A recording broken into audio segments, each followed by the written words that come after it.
Kamakailan lang ay nabalitaan ang pamamaril ng isang sikat na rapper at flip-top artist na si Range 999 sa isang 37 years old na Amerikano sa labas na isang bar sa Lapu-Lapu City, Cebu. Ayon sa interview ni Range, nagsimula daw ang alitan ng hinawakan ng dayuhan ng puwet na bahagi ng kasamahan nitong babae hanggang umabot sa labas ng bar at doon inakmang sugurin siya ng dayuhan at doon niya ito nabaril. Umani naman ng samut-saring komento sa social media ang naturang pamamaril. Frustrated murder ang kaso ni Range na nahuli naman sa ginawang hot pursuit operation ng kapulisan. At ayon sa hepe ng Mabulo Police Station, posibleng hindi makapagpiyansa si Range kapag naiakyat na sa korte ang kaso at magiging murder ito.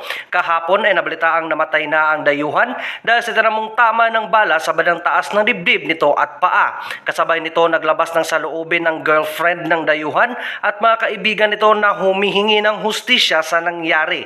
Inilarawan sa nasabing post na mabait, maalaga at mapagmahal ang naturang dayuhan. Sa ngayon, nasa isang pribadong punerarya sa Cebu City ang lamay ng biktima.